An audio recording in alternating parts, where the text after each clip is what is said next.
Many gardeners today are looking for new ways of gardening, either to make things easier, to make things more environmentally friendly or wildlife friendly, or to deal with the extremes of weather that we're certainly getting here in the United Kingdom. So I'm talking to Carol Bruce, who's just written a book called In Nature's Slipstream about how she created her award-winning garden over 20 years without deadheading, watering or feeding, and it's completely resistant to hosepipe bans and sudden droughts. This garden is in southeast England, where our winters rarely go below -6 21 Fahrenheit. And our summers at the moment average mid-20 Celsius, but we're getting a lot of heat waves. And we're really lurching from heat waves and drought in the summer to really rain-sodden winters, which is pretty tough on any garden. However, Carol's method works whether your garden is frozen solid in the winter or whether you have year-round tropical gorgeousness. The heart of it is allowing plants to self-seed and evolve so that they grow in your garden exactly where they want to grow. The Astrantias Carol is showing me are the great-great-grandchildren of Astrantias she planted from seed around 20 years ago, so they've evolved to be exactly right for that position in the garden. But this is not about rewilding or letting things go, because it's still a garden. And when Carol was devising this system, she also worked out what actually makes a garden, what makes people feel that something's a garden. So let's find out more about Carol's system and how we can use it in our own gardens. Got a beautiful photograph on the front of the rose garden, and I think actually I chose this photograph because it's such a good illustration of how my gardening system works. Apart from the shrubs, everything on that photograph is self-sown. They're self-sown species, and they're allowed to basically set seed and self-sow all over the garden, which means that they're evolving, they're following natural seed distribution mechanisms, they're following exactly the rule of nature in terms of the life cycle of the plants, they're choosing where they grow, which is wonderful, and all I had to do was choose which combination of species to effectively seed my system with at the very beginning. And what I've done is I've created a set of design principles and maintenance techniques that mean that I've effectively harnessed the natural processes rather than disrupted them. When traditional gardening methods are explicitly designed to disrupt natural processes. So, for example, you deadhead plants to stop them setting seed. And a classic example is named varieties are clones of one individual within an entire population of a species. It's selected, and the gardener is encouraged to maintain just that one individual by lifting and dividing. And because I don't have a background in gardening, I'm a scientist by nature, I'm a systems engineer by nature, this is how I come at everything.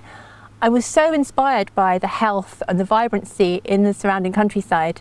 And I thought, I'm crazy, why am I stopping these processes from operating in my garden? This is insane. Why am I inserting myself at that point in the gardening process? What I need to do is I need to find a way to harness those processes within my garden by changing the paradigm, really. I think that was what hit me, is actually there's no conflict between environmental gardening and the aesthetics in a garden. It's caused by the fact that the old gardening system is an old paradigm that's no longer relevant, and we need a new way of thinking about it. And that's really what I did, benefiting from the fact that I had no knowledge and no experience. So I wasn't already being steered by a knowledge base that I had invested in personally, or that I felt confident because I had. All I had was an innate ability to analyse systems, a natural focus on systems. I'm a macroeconomist by training, so I'm quite used to thinking about the world economy as a global system, and I naturally step into everything I do from that position. So for me to actually step into gardening with my 3-acre scruffy field and my head full of gardens, it was such an obvious way for me to approach the project, which is, okay, I need to design a system, I need to work out the constraints, I need to work out the components, how it's going to work, put it all together. And for me, always the first thing with any system is the constraints. And the first one was absolutely no watering. Reason being, I grew up in West Sussex in the 1980s and saw repeated hosepipe bans, witnessed the damage it did to people's gardens, to their morale, to their engagement and their sense of emotional closeness with their garden, because it was so devastating that you never knew if a hosepipe ban was going to come along and destroy all your hard work. And I was in my teens, very impacted by this, very affected by this. I love flowers, I love gardens, but I thought if I ever have the chance to create a garden, I'm going to make sure that my garden isn't dependent on piped water. The one thing I learned then was it's not actually water availability that's the problem, it's water dependency. So I decided I'm going to design a system that's not ever dependent on water. And my next constraint was that because there was no garden here at all when I came here, I decided I could only do what I could look after myself. And I thought it would be too much creating a garden from nothing if I wasn't going to look after it myself. I had no business doing it at all, really. So that right from the beginning was my constraint, which is it has to be just something that I know that I'm on top of, this how I'm going to manage this system and what the actual hours on the ground are, the nuts and bolts of how I'm going to look after it. It's 3 acres and I do it myself in 5 hours a day. So basically, if people can do the maths, they can realise that basically if they've got a fifth of that, they can do it in an hour a day. What is very interesting, in the book, you actually define the difference between a cultivated garden and nature. And that actually shows, that really kind of sums up the project. I think it's very good guidance for people. So could you just go through this is a cultivated garden and this is a nature points? Yes, absolutely. What I realised was that if I was going to effectively adopt natural systems in my garden and adopt natural processes as the operating system of my garden, if you like, that's all well and good. I'm devoted to nature and I didn't want to in any way interfere with it. But at the same time, for me, gardening is a very artistic activity, so I needed to keep control of the way it looked. And I really have put a lot of thought into what is it about a space that gives it gardenhood, and realised that there are heuristics, mental shortcuts that are instant triggers of gardenhood when you see them. You walk into a space and you see certain things, and before you've consciously registered it, your brain has already told you you're in a garden. And I thought I need to pick out what those triggers are and make sure that I use those to construct a system of design techniques which will provide containment for the natural processes, so that visually it looks like a well-maintained traditional garden, but at the same time I've managed to incorporate the natural processes within my philosophy and my maintenance methods. And I think for me, once I realised that I had a list of the design techniques that I needed to incorporate, such as very strong lines of sight, and all of these things are evidence of human hand, heart and mind, the evidence of the relationship between a human and a piece of ground. And I think that is what defines gardenhood, that you can see and you can feel that this place, on an instinctive level, you can feel that it's the territory of a human, it's currently occupied, it's loved, it's maintained, the owner hasn't been carted off, nobody's died and nobody's realised, when you drive past a garden that's all shabby, you instantly think the house is empty. There seems to be a lot of instincts at work there which we're not fully aware of. But I realised that if I could get a clear understanding of the gardenhood triggers, and I could create design techniques that would guarantee that gardenhood feeling, as long as I had those as the containment and the framework within which the wild processes were operating, then I could have the best of both worlds. And my understanding of it is, having formulated this, the reason there is so much resistance to current advice on how to incorporate nature into your garden and how to be more environmentally friendly is because the techniques trample on the gardenhood triggers. So you instantly see an unmown lawn, or you instantly see weeds in the flower bed, and we are wired to react against that. That is evidence of a neglected garden on a very instinctive level. And talking to visitors on the NGS Open Days, every single one of them says, I love my garden, I would never do that to my garden, which I think is a very gut reaction. People are put in a position where there's a conflict between, I love my garden, I love the planet, why am I being forced to choose? And you don't have to choose. And that was really what drove me to think, okay, I'm designing a system, I'm devoted to nature on the one hand, it has to be something that I have artistic control over on the other. How do I create a system that integrates those two? And I can create a garden which, by starting from scratch and basically putting all possibilities on the table, I can create a system whereby you can have both of those two things, and the two parts work together to amplify the overall effect. Lovely, and I think you've actually summed it up very well. So I'm just going to read a list from the book. You have listed them as focal points, restricted colour schemes, geometry, strong hard landscaping, so presumably things like paths, yes, well thought out lines of sight and layout, livery, this is an interesting one, using the same plant supports, benches, paving slabs, etc. throughout to give a sense of cohesion.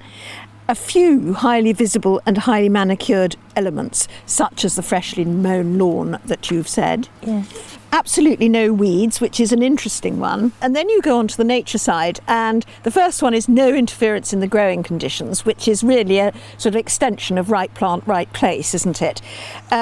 Growing perennial species instead of named varieties, which is very interesting, is, in case people don't know, a species is the original plant, yes, isn't it? That's right. And then people, as you say, bred them. Yes. And therefore that point is vital to the system. It really is. No deadheading, self-seeders, mingling plant populations, not individuals. This is a really interesting one because you've made the observation that plants grow in huge clumps. And of course, garden designers are always telling us, plant a big clump.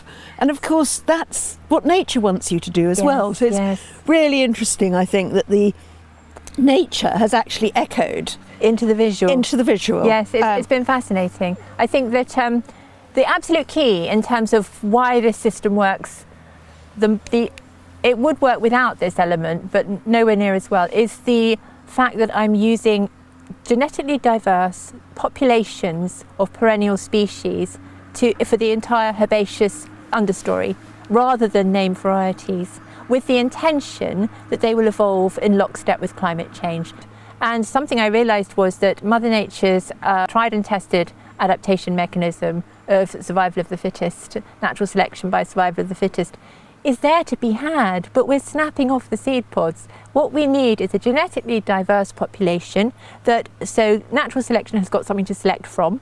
Then every year, no watering, no fertiliser, no interference with seedlings, everything is self-sowing. Then every year what happens is that those that are best suited to the conditions in this now, are the ones that will thrive and create the seeds and the gene pool for the future.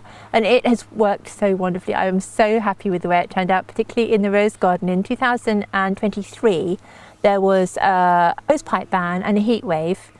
And I think there was 42 degrees, something ridiculous. It was really, really hot. And it was a brilliant test for the rose garden, which had been evolving. The herbaceous understory had been evolving for 19 years, and it was completely untouched by it, which is astonishing. So no watering, no interference, and it was absolutely fine. Everything was just carrying on as if nothing was happening. And the reason is because everything that couldn't survive increasingly harsh conditions had already died out along the way, and the only plants that were left standing were the ones that were equipped for dealing with the conditions here and now. And when I have a heat wave or a particularly stressful year in terms of weather, I'm delighted because it's actually creating the stress that I need for an extra boost to the evolutionary processes that are taking place in my garden. And it is wonderful because I know that that's actually going to create a flush out.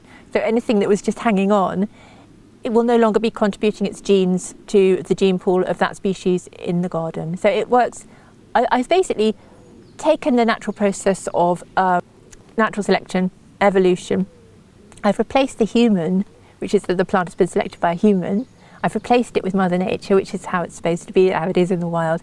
And I've harnessed evolution as my resilience technique by allowing that to happen. But of course, with the gardenhood triggers, it's all colour schemed. There are strong lines of sight. There are box balls everywhere. There's no way that you would walk into my rose garden and know that I'd done that, because it's bringing those two together in a way whereby the visual gardenhood triggers provide such strong containment that they impact you so suddenly and so completely that actually it's all right to be that close to nature being wild in tooth and claw. It's fine because you're not going to lose control of the humanness of the space, and those two things work together. At this point, I'd just like to explain about shrubs, perennials and annuals. Shrubs are plants with a woody stem that stays above the ground all year round, and they generally don't self-seed. They're things like box yew, hydrangeas, magnolias, roses.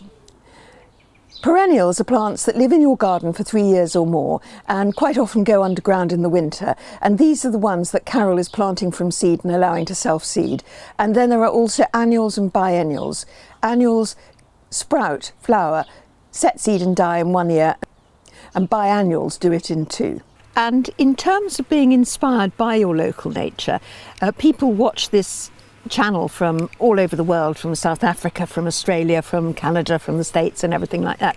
How would you advise people to be inspired by their local nature? I would say that the reason my garden is so healthy with absolutely no watering and no fertiliser, etc., is precisely because the plant populations here have been chosen to act exactly as the surrounding countryside does. So the way you can apply my system, rather than choosing to plant the same plants as me, is to basically use the same method and take that method into your surrounding countryside, because that's where the answer is. The answer lies on the other side of your garden wall. It's out there already. And if you walk around the countryside nearest to your home and you look and you learn at different times of year what thrives, how do things survive, which environments are really very good when there's a drought, or when there's a lot of rain, or just really study how the countryside and the natural processes in your environment deliver in terms of how they function in the biosphere, and then just lift it inside. It's been fascinating. The process for me, I think,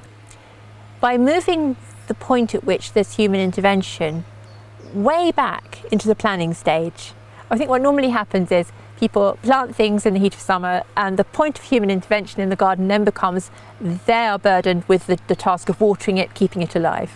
My human intervention point in my system is right at the planning stage, when I'm picking which species are in the cohort that is actually going to live in this garden as a self-sustaining evolving population.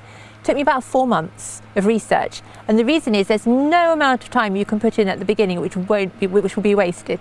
You just absolutely put as much effort and time in at the beginning as you can. I really put a lot of work into researching where these species grow in the wild, what the conditions are that they evolved to live in to start with. It's pure botany. This isn't about going to your garden centre and buying something new because it's got a double flower or it's named after someone on the telly. This is absolutely going back to the science of the thing. And by doing that, by looking at the conditions in your garden and not thinking I can't grow anything because my garden's hot and dry, but thinking where on earth have things evolved that can live in a hot and dry place like mine, and then going with that species. I grow all of mine from seed. It's vitally important that you get the genetic diversity from the beginning of growing from seed if you possibly can. Reason being, if you're trying to create a viable population that can evolve under pressure from climate change or from extreme conditions, you need the genetic diversity in that population. It took about 3 to 5 years with mine before there was an explosion in diversity, and it's fantastic to witness now in the rose garden 23 years later. The geranium's fascinating. Geranium pratense, which is our native meadow cranespill. Initially I grew a tray of white flowered ones. After 5 years they started to appear with little blue spots and dashes on the petals. After 8 years seedlings turned up with entirely blue flowers, which is the natural colour. And that means that genetic potential was lurking inside my seedlings. It took 8 years of crossing and recrossing for it to actually surface and manifest into a physical flower. What's wonderful for me is I am witnessing the sheer power and dynamism of life on earth in my garden, and I feel like a witness and I feel privileged. That is the joy that drives us all into gardening. That is the longing, that is what we're seeking.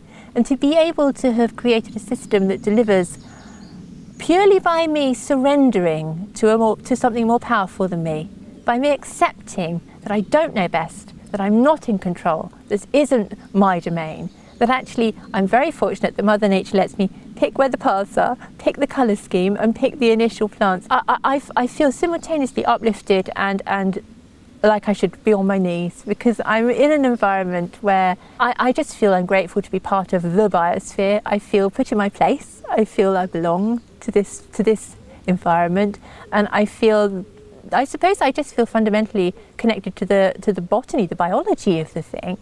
Self-seeding isn't the only part of Carol's system, and how she manages the rest is in Nature's Slipstream, the book. But we've talked a lot about self-seeding. So if you'd like to see 25 self-seeding plants, then don't miss this video coming up now. And thank you for watching.